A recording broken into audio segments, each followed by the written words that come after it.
माता पार्वती को इस बढ़ते संकट के बारे में सूचित करने में विलंब न हो जाए।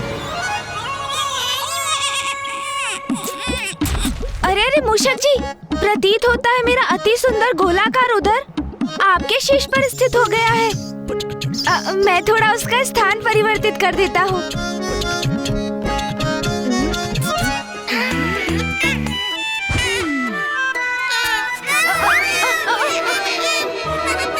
अरे अरे संभालिए मूषक जी, संतुलन बिगड़ रहा है मेरा।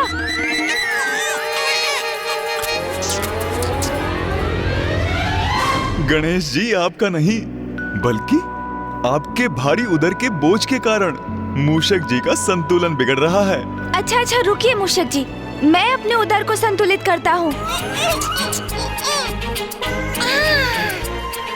मेरी स्थिति पूर्व से कहीं उत्तम है प्रभु।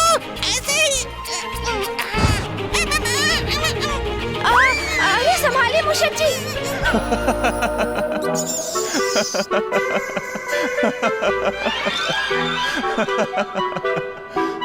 मूषक जी, आप हंस रहे हैं क्या? नहीं तो प्रभु। किंतु मैं पूर्ण विश्वास के साथ कह सकता हूँ, मैंने किसी के हंसने का स्वर सुना है। गणेश जी की ऐसी अवस्था देखकर इतनी हंसी आ रही है, किंतु मुझे स्वयं पर नियंत्रण रखना होगा। अरे अरे,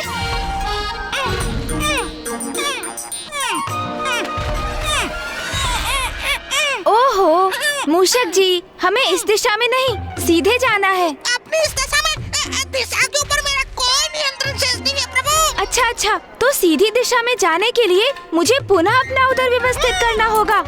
ये तो उत्तम युक्ति है मूषक जी। देखा मूषक जी, मेरा अति सुंदर गोलाकार उदर हमारा पथ प्रदर्शक भी बन रहा है।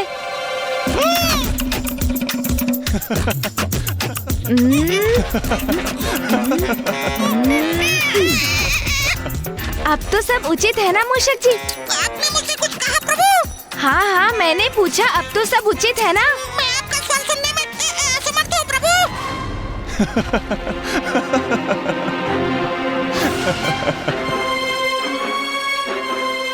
मैंने पुनः किसी के हंसने का स्वर सुना। वहाँ ऊपर कौन है जो हंसे जा रहा है? अरे मूषक जी तो कुछ सुन ही नहीं पा रहे। आपके उदर ने उनके कान जो ढक दिए हैं। प्रभु, आप तनिक आगे तो देखिए। मूषक जी, धीरे धीरे चलिए तो हम इस पथ को सरलता से पार कर लेंगे।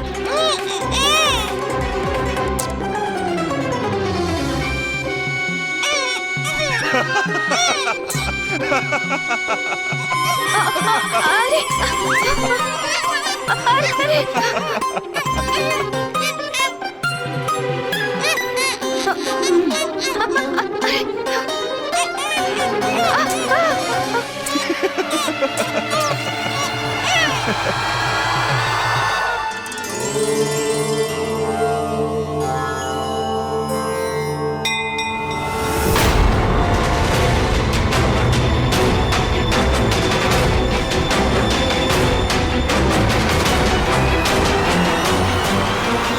यमराज जी, आप यहाँ?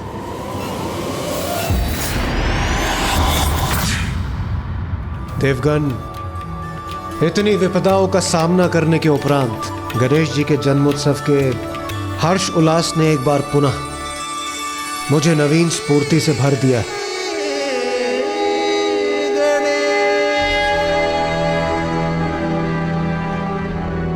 क्या हुआ अग्निदेव, आप इतने चिंतित क्यों प्रतीत हो रहे हैं? देवराज, मैं नकारात्मक विचार में डूबना नहीं चाहता, किंतु मुझे अचानक स्मरण हो आया कि कैलाश पर हम होली के पर्व के उस समय सभी कितने आनंदित थे, और फिर ऐसी परिस्थितियां उत्पन्न होती गईं कि हमारा आनंद ही अवसाद में परिवर्तित होने लगा।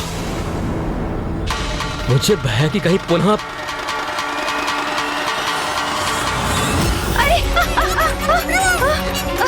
अरे मूषक जी का संतुलन तो बिगड़ रहा है, गिर रहे हैं वो।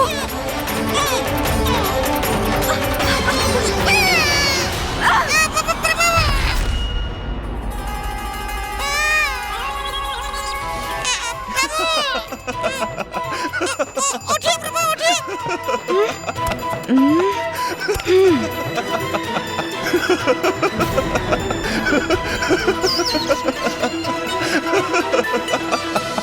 इस प्रकार क्यों हंस रहे हैं चंद्रदेव? यहाँ आपको इतना हास्यास्पद क्या प्रतीत हो रहा है?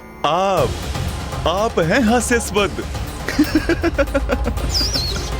जब से आप मूषक जी पर आरूढ़ हुए हैं मैं तब से आपको देख रहा हूँ। आप अति हास्यास्पद हैं। मैंने स्वयं को रोकने का बहुत प्रयास किया किंतु मेरी हंसी फूट पड़ी। चंद्रदेव का ऐसा व्यवहार! कितनी विचित्र आकृति है ना आपकी। खंभ जैसे हाथ पांव, विशाल काय गज का शीश और उधर मानो अन्न का भंडार हो। ये चंद्रदेव मेरे प्रभु का अपमान कर रहे हैं। और तो और, आपने कभी इस पर विचार किया है कि आपका आहार ग्रहण करने के उपरांत आपका उदर इतना हास्यास्पद हो जाता है, अब कोई आपको ऐसी अवस्था में देखेगा उससे तो हंसी आ ही जाएगी। इतना दुस्साहस!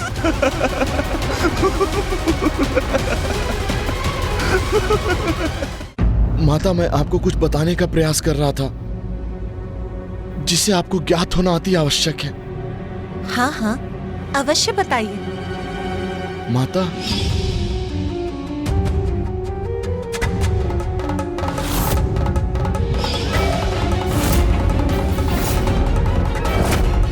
माता, आज फिर वही योग प्रकट होने जा रहा है जिसमें उनका शिष्य उनके धड़ से विलग हो गया था।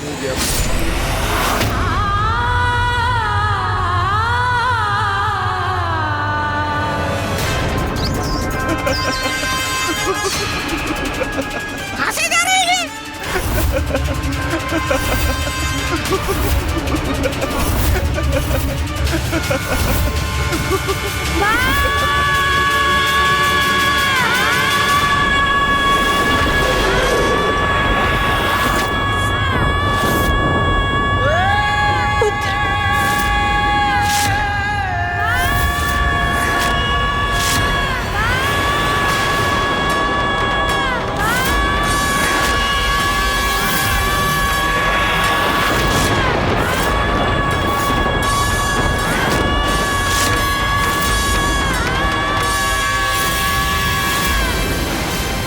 नाथ, ये तो गणेश की चित्कार थी।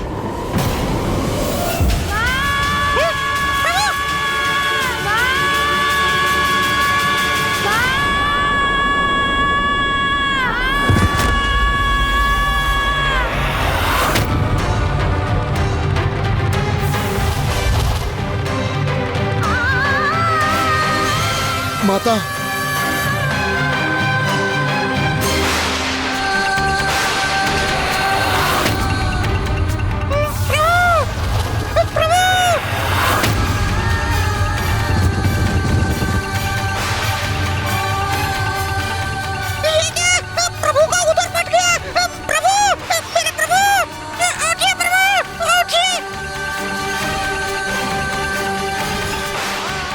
अनर्थ, घोर अनर्थ। ये क्या हो गया पार्वती नंदन गणेश जी को? उठिए प्रभु, उठिए! ये तो गणेश के क्रंदन का स्वर था। अब तक तो उसे टहलकर लौट आना चाहिए, किंतु बाहर से आने वाले उसके क्रंदन का स्वर कैसा? पुत्र कार्तिकेय, गणेश की इस चित्कार का अवश्य कोई बड़ा कारण है। अवश्य कुछ हुआ है उसे। मैं वहां जाकर देखता हूं और तुम मां को शांत रखने का प्रयास कर। जो आज्ञा पिताश्री।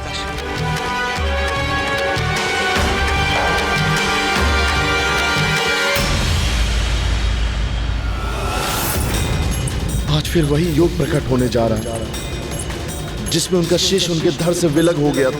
प्रभु, उठिए प्रभु, मेरे प्रभु, उठिए, उठिए प्रभु, उठिए! गणेश जी,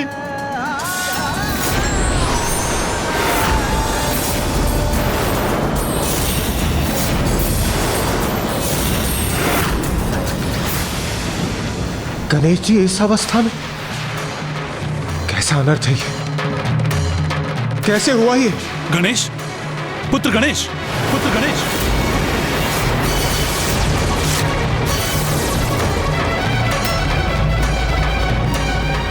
चंद्रदेव, कदाचित सर्वप्रथम आप ही यहां पहुंचे थे ना? तो क्या उस समय भी आप यहां उपस्थित थे जब ये अनर्थ घटित हुआ? बताइए चंद्रदेव, ये सब कैसे हुआ?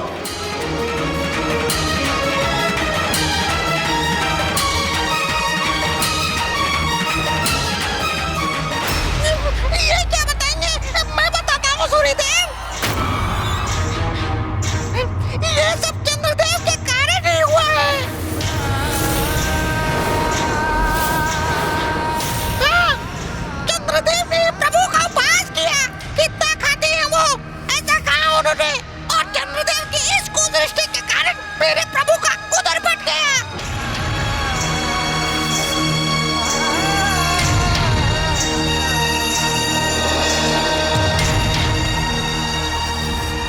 मेरे प्रभु, ये आपने क्या कर दिया चंद्रदेव? यदि माता पार्वती को ज्ञात हुआ तो वो कुपित होकर हम सभी का विनाश कर देंगी।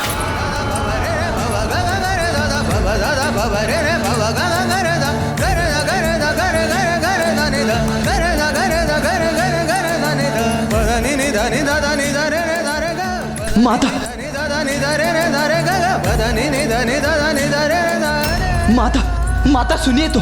माता, मुझे ज्ञात है आप गणेश को लेकर ही व्याकुल। मैंने भी उसकी चित्कार सुनी है, किंतु मुझे विश्वास है वो पूर्ण रूप से कुशल ही होगा माता, क्योंकि भला उससे क्षति कोई कैसे पहुंचा सकता है। मेरी बात सुनिए माँ, मेरी बात मानिए माँ। माँ सुनिए तो। माँ,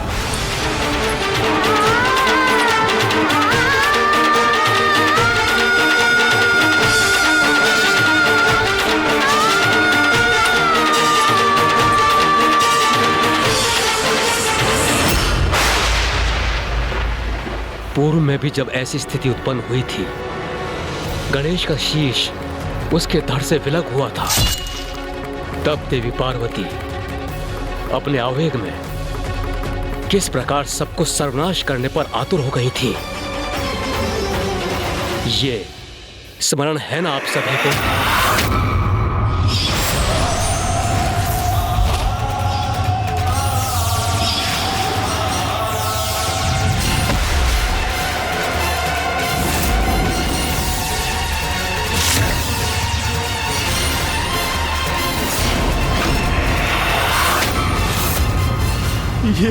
ये क्या अनर्थ हो गया मुझसे?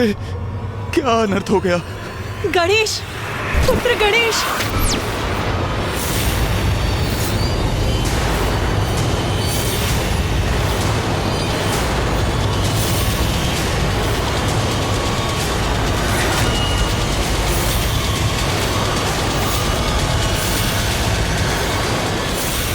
माता पार्वती इसी ओर आ रही हैं। हमें उनके समक्ष नहीं पड़ना चाहिए। हमारी सुरक्षा इसी में है कि हम यहां से कहीं दूर हट जाएं।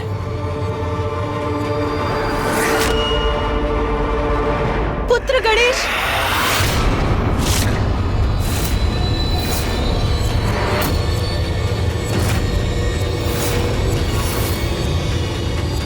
माँ सुनिए माँ, माँ रुक जाइए। माता तो यहाँ पहुंच गई।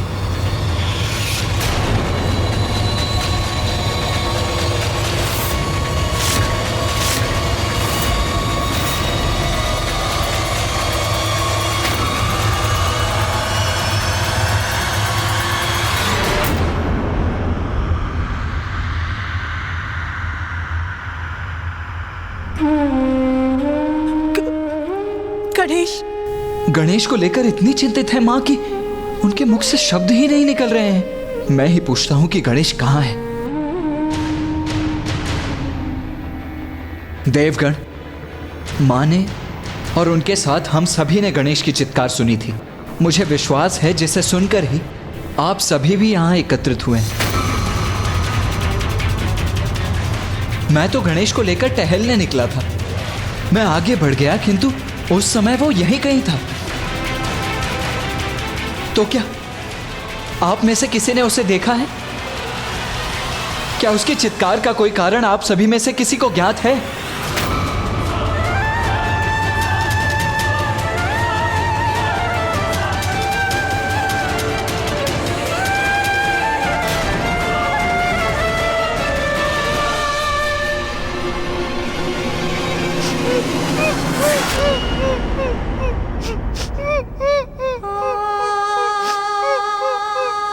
मूषक जी, ये तो मूषक जी का स्वर है। हाँ माँ। किंतु वो रुदन क्यों कर रहे हैं? क्या है उनके विलाप का कारण?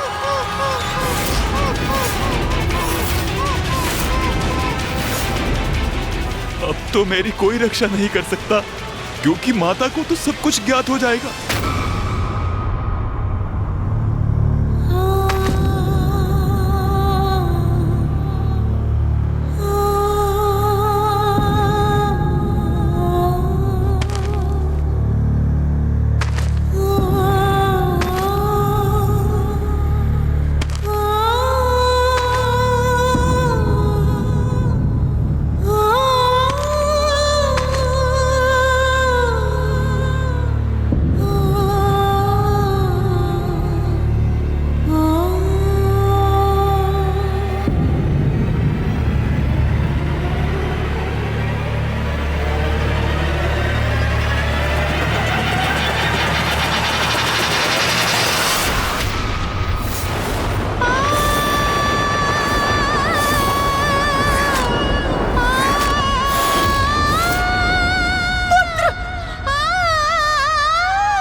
उठो अनुज।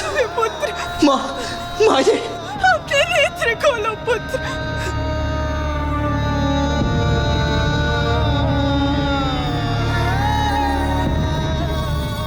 वही हो गया जिसका मुझे भय था। यदि मैं पूर्व में ही समय रहते माता पार्वती को इस संकट का आभास करा देता तो कदाचित वो गणेश जी को भवन से बाहर ही नहीं आने देती, फिर ये अनर्थ नहीं होता। ये कैसे हुआ?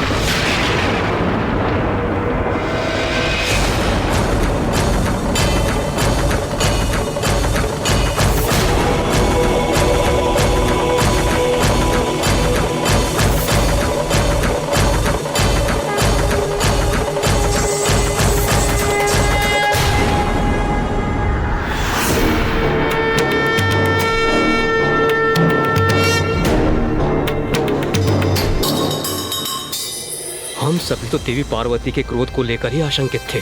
महादेव के क्रोध की तो कल्पना भी नहीं की हमने। अब यदि वो अपने पूर्व आवेश में आ गए तो और भी घोर अनिष्ट होगा। आप सभी ने क्या मेरा प्रश्न नहीं सुना?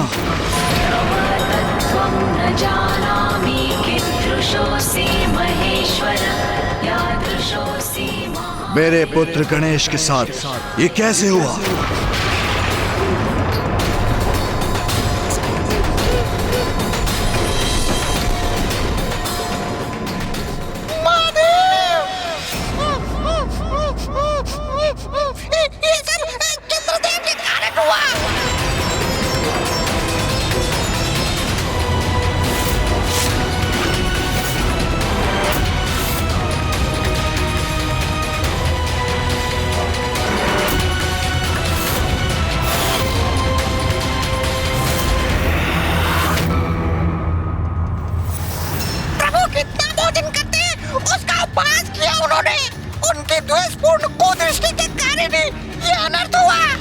जब से आप मूषक जी पर आरूढ़ हुए हैं मैं तब से आपको देख रहा हूं।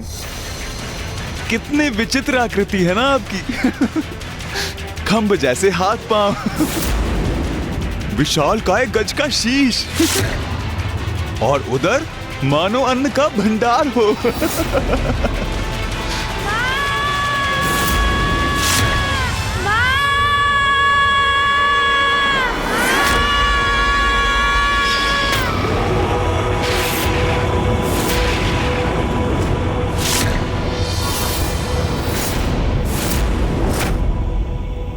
माता मुझसे बहुत बड़ी भूल हो गई। क्षमा कर दीजिए माता, क्षमा कर दीजिए।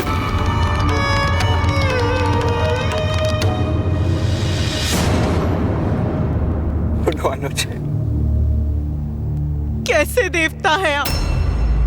क्या आपको इतना भी ज्ञात नहीं कि एक बालक को उसके भोजन के लिए नहीं टोकते? और आपने मेरे पुत्र गणेश के ही भोजन पर बुरी दृष्टि डाली, उपहास किया उसका, जिसके कारण ये अवस्था हुई है मेरे पुत्र गणेश की।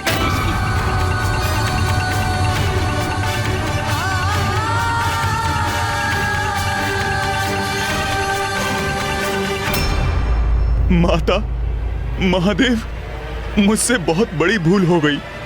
मेरी इस भूल के लिए मुझे क्षमा कर दीजिए। चंद्रदेव, आपने जो किया वो सर्वथा अनुचित था। प्रभु, मैं क्षमा की भिक्षा मांगता हूँ, मुझे क्षमा कर दीजिए। क्षमा कर दूंगा आपको।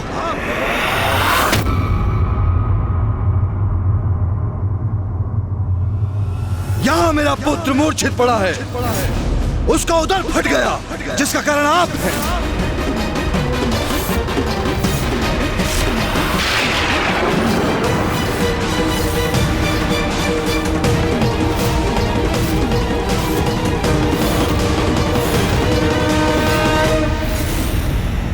प्रभु, मैं मात्र अपने बचाव हेतु क्षमा याचना नहीं कर रहा हूँ, मेरा विश्वास कीजिए। ये तो एक सरल परिहास था। मैं गणेश जी का अनिष्ट नहीं चाहता था। वे मेरे शब्दों और मेरे कारण से मूर्छित नहीं हुए। चंद्रदेव, अपनी भूल को छुपाने का प्रयास मत कीजिए। गणेश मूषक के ऊपर से अवश्य नीचे गिरा, किंतु क्या यह सत्य नहीं कि उसका उदर आपकी कुदृष्टि के कारण ही फटा है?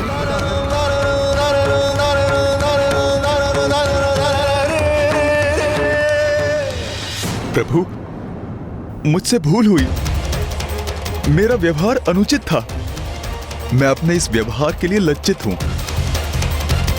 अब आपसे और माता से क्षमा याचना करने के सिवाय मेरे पास और कोई उपाय नहीं।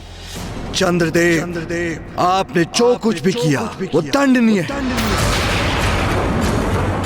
देवोचित व्यवहार की सभी सीमाएं लांघकर एक बालक का नहीं अपितु सर्वप्रथम पूज्य देवता का भी अपमान किया।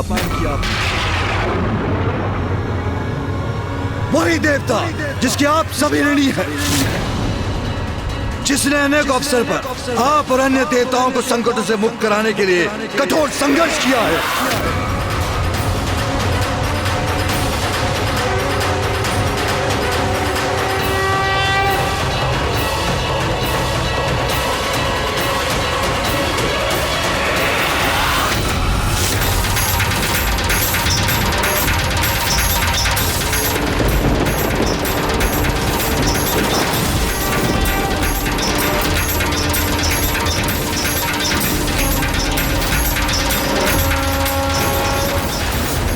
कृपया शांत हो जाइए महादेव, अन्यथा आपके क्रोध से सृष्टि में विनाश आरंभ हो जाएगा। हम आपसे निवेदन करते हैं महादेव, चंद्रदेव से ये भूल अकारण ही हुई, कृपया शांत हो जाइए। गणेश के साथ जो हुआ उसमें आपकी बहुत बड़ी भूल है।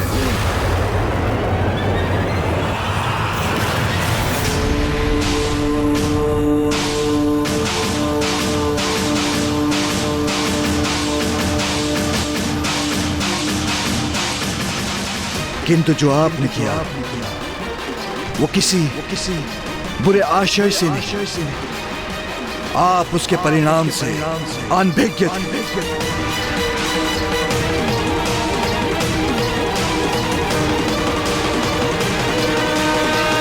इसलिए हम आपको क्षमा करते हैं।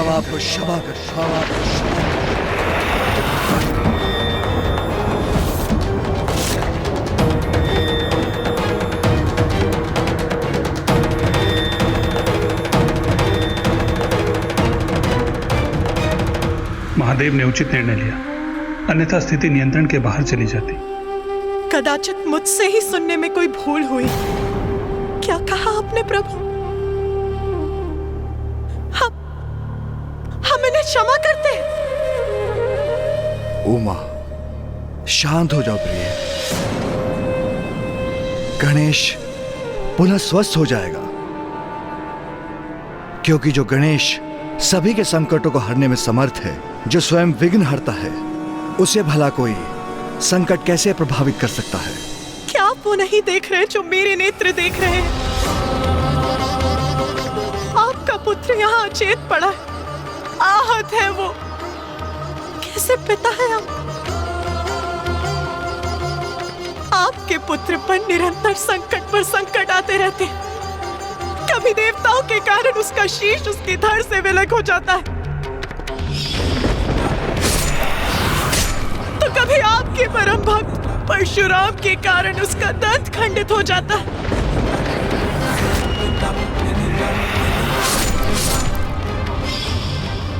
और आज चंद्रदेव के कारण उसका उदर फट गया।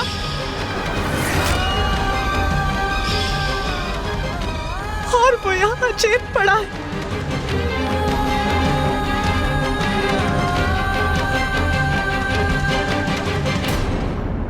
नहीं प्रभु, अपने पुत्र को बार बार इस पीड़ा में देखने का कष्ट मैं नहीं सहन कर सकती।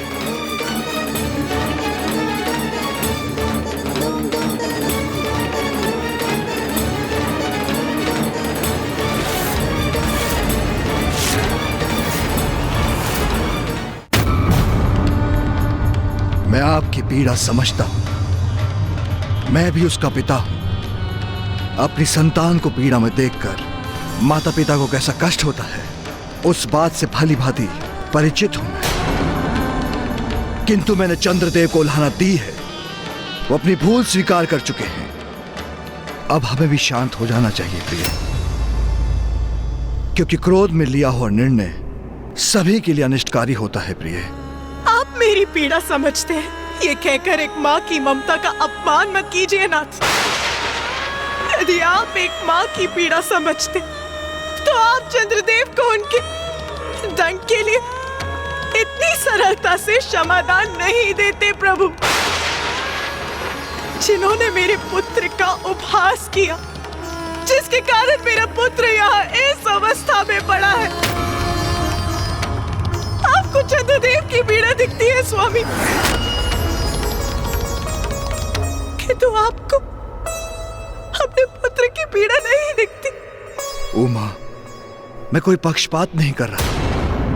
यदि गणेश को क्षति पहुंचाना चंद्रदेव का प्रयोजन होता तो आपसे पूर्व उन्हें मैं दंडित कर चुका होता, किंतु उनके शब्दों का ऐसा प्रभाव पड़ेगा, इस बात का भान नहीं था उन्हें। उनसे अज्ञानता में यह भूल हुई है, इसलिए मैं आपसे भी आग्रह करता हूं, शांत हो जाओ मां। अब इस बात को इतना बड़ा मूल्य मत दो, क्योंकि यदि हमने चंद्रदेव को दंडित किया तो उससे संपूर्ण जीवों का नाश हो जाएगा, संपूर्ण सृष्टि को कष्ट होगा। और ये मत भूलिए, जगत पिता और जगत जननी होने के नाते हमारे बहुत बड़े उत्तरदायित्व हैं। मैं आपको आदेश देता हूं देवी पार्वती, शांत हो जाइए।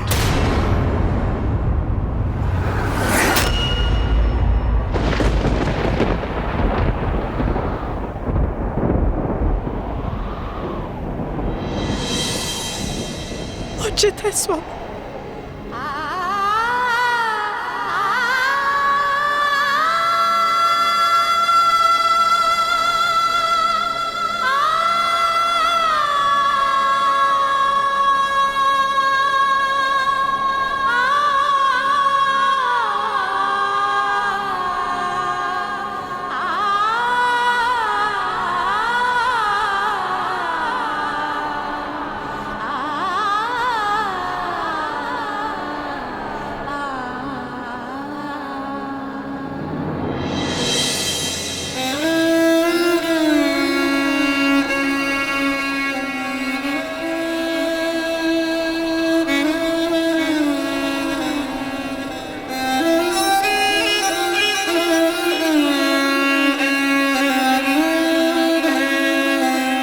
उचित कहते हैं नाथ, बार बार कष्ट प्राप्त करना आहत होना तो हमारे पुत्र की ही नियति है। जगत जननी हूं मैं, इसलिए एक साधारण माँ की ममता का अनुभव करने की स्वतंत्रता नहीं है मुझे। और जगत पिता है आप, इसलिए अपने परिवार के लिए शस्त्र उठाने की अनुमति नहीं है आपको।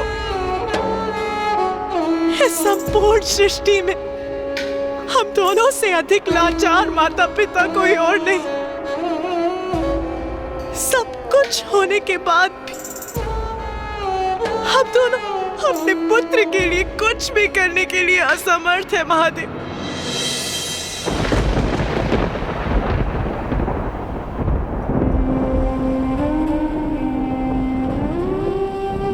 मेरा पुत्र यहाँ गिरा अपने जीवन के लिए संघर्ष कर रहा है और मैं शांत रहूं? नहीं प्रभु, मैं अपने दायित्व निभाने में असमर्थ।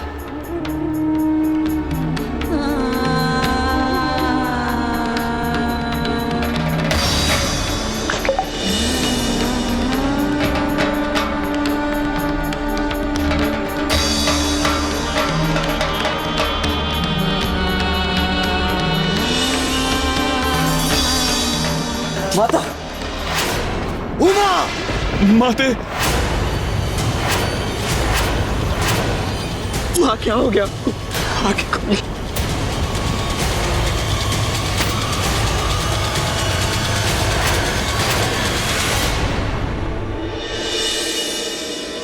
माँ,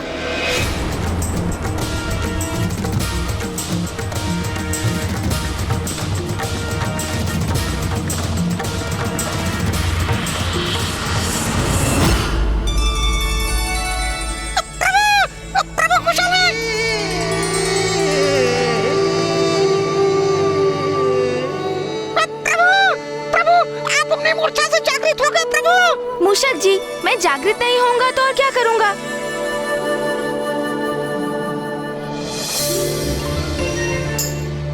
ये मोदक यहाँ वहाँ बिखर गए हैं। किंतु आपका उदर प्रभु। मेरा उदर फट गया तो क्या हुआ मूषक जी? मैं परम ब्रह्म महागणपति जी का ही तो अंश हूँ।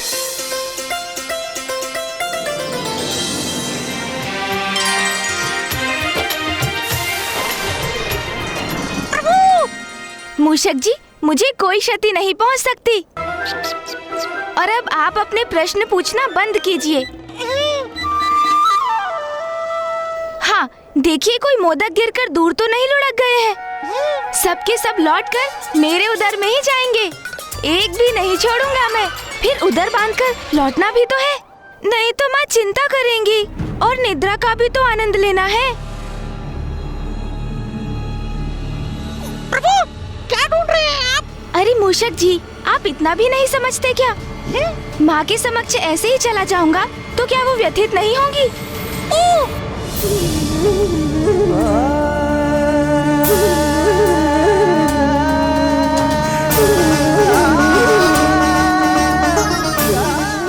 देवता हो या मानव, नियति सभी को विवश कर देती है, परंतु बुद्धिजीवी वही हैं जो हर परिस्थिति का सामना करने के लिए सदैव तैयार रहते हैं।